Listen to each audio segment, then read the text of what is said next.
Tahukah kamu bagaimana cara tumbuhan dan hewan berkembang biak? Ya, setiap makhluk hidup memiliki kemampuan untuk berkembang biak atau bereproduksi. Tujuannya untuk melestarikan jenisnya agar tidak punah. Karena sistem perkembangbiakan pada makhluk hidup berbeda-beda, maka cara berkembang biaknya juga berbeda-beda. Untuk lebih memahaminya, yuk simak informasi berikut ini.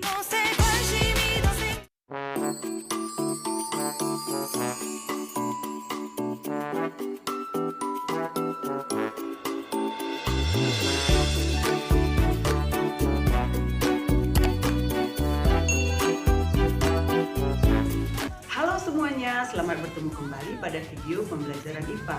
Setelah pada video sebelumnya kalian belajar tentang sistem reproduksi pada manusia, pada video kali ini kalian akan belajar tentang sistem reproduksi atau sistem perkembangbiakan pada tumbuhan dan hewan. Dan pada bagian pertama ini kalian akan belajar tentang sistem reproduksi pada tumbuhan.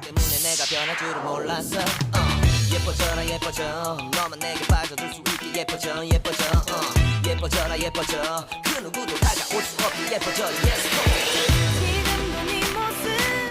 Setelah mempelajari sistem perkembangbiakan pada tumbuhan, diharapkan kamu dapat mengetahui cara perkembangbiakan seksual dan aseksual pada tumbuhan, dapat mengetahui faktor-faktor yang mempengaruhi kelangsungan hidup tumbuhan, dan dapat mendeskripsikan teknologi reproduksi pada tumbuhan.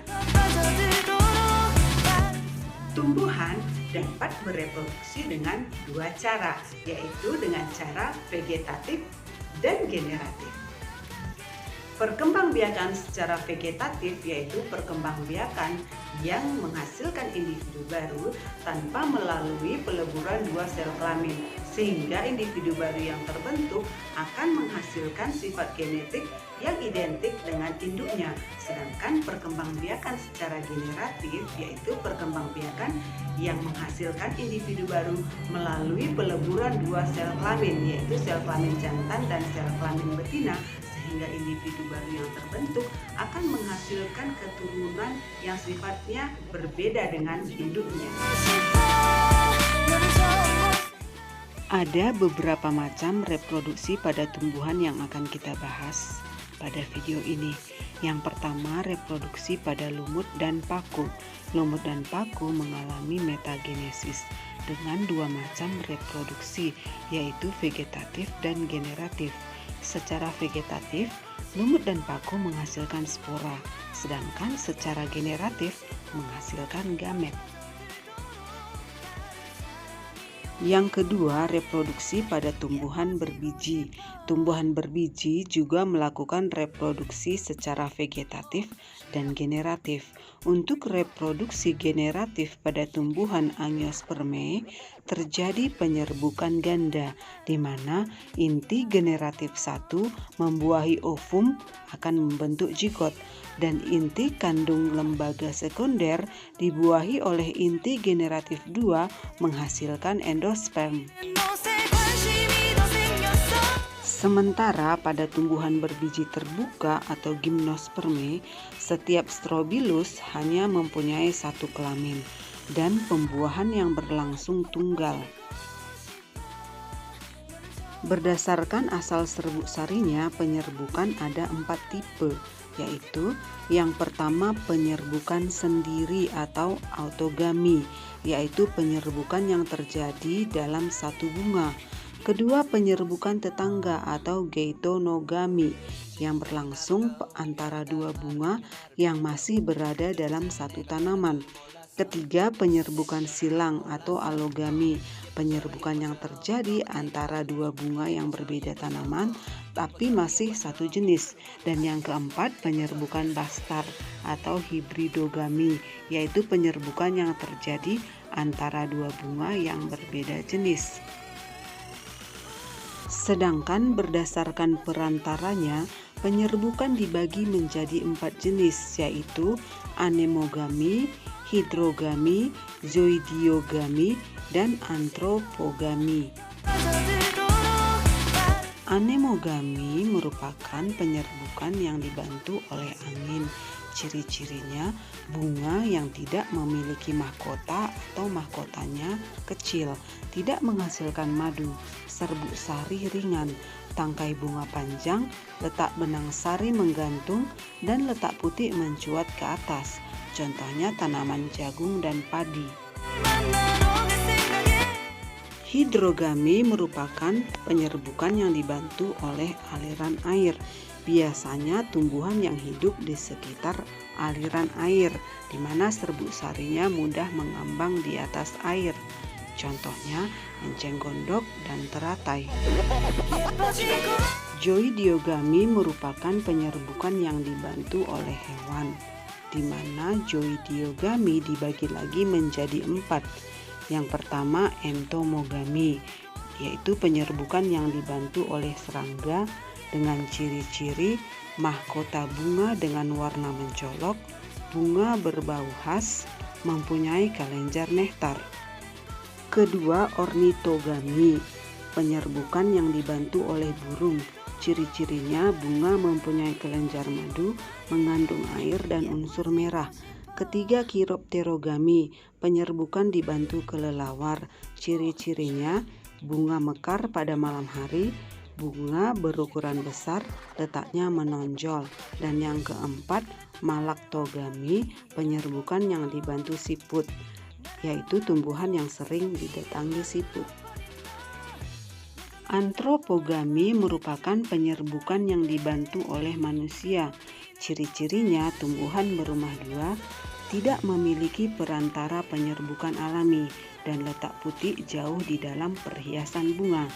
Memiliki nilai ekonomi tinggi sehingga sengaja disilangkan untuk mendapatkan bibit unggul. Contohnya anggrek.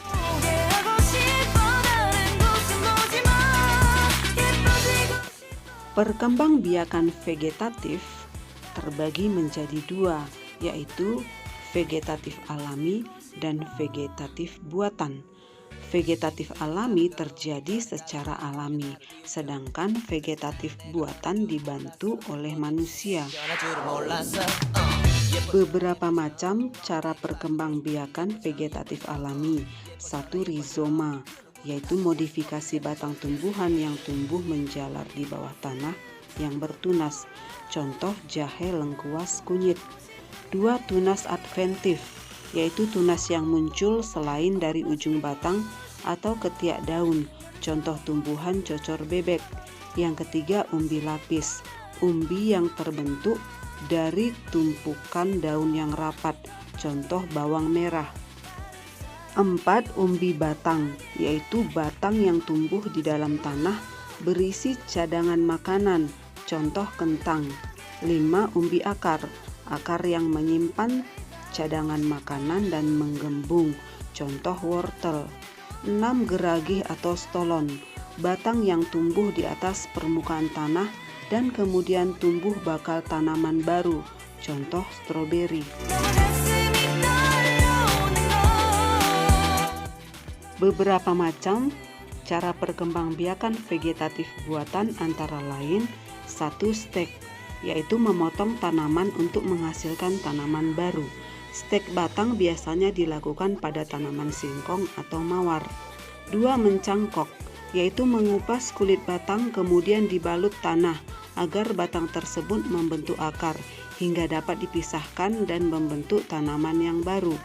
3. Menempel atau okulasi, yaitu menempelkan sepotong kulit dengan mata tunas ke kulit pohon lain sehingga tumbuh bersatu menjadi tanaman yang baru.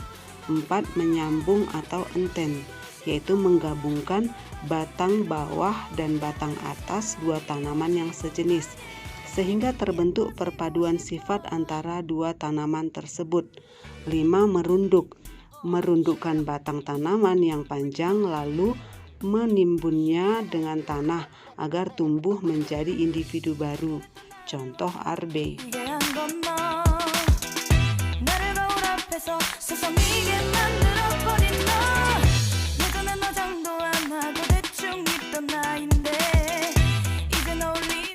Teknologi reproduksi pada tumbuhan seperti hidroponik, ventikultur, dan kultur jaringan tumbuhan bertujuan untuk memenuhi kebutuhan manusia seperti bahan pangan yang lebih baik, menjaga keseimbangan populasi untuk menghindari kepunahan suatu spesies. Hidroponik merupakan cara penanaman tumbuhan tanpa menggunakan tanah, melainkan larutan nutrisi dan mineral dalam air, atau dengan tambahan media seperti kerikil, spons, arang, dan sekam. Contoh tumbuhan yang bisa dihidroponik: paprika, tomat, terong, timun, dan selada. Ventikultur merupakan teknik budidaya tumbuhan dengan cara membuat instalasi secara bertingkat atau vertikal dengan tujuan meningkatkan jumlah tanaman pada lahan yang terbatas atau sempit. Jenis tanaman yang dibudidayakan seperti seledri, buncis, kangkung, bayam, pakcoy, dan selada. Kultur jaringan tumbuhan merupakan perbanyakan tumbuhan dengan mengambil satu sel atau jaringan untuk ditumbuhkan dengan kondisi steril pada medium yang mengandung nutrisi seperti garam anorganik, sumber karbon, vitamin, zat pengatur tumbuhan, dan pelengkap organik. Bagian tanaman akan dapat memperbanyak diri dan berkembang menjadi tanaman yang memiliki organ lengkap, yaitu akar, batang, dan daun.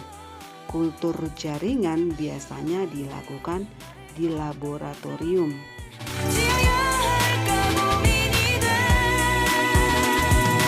Demikianlah pembahasan kita pada video kali ini mengenai sistem perkembangbiakan pada tumbuhan.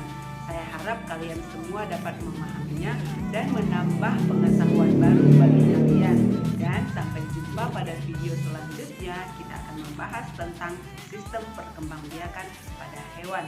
Terima kasih, sampai jumpa, tetap semangat, salam sehat.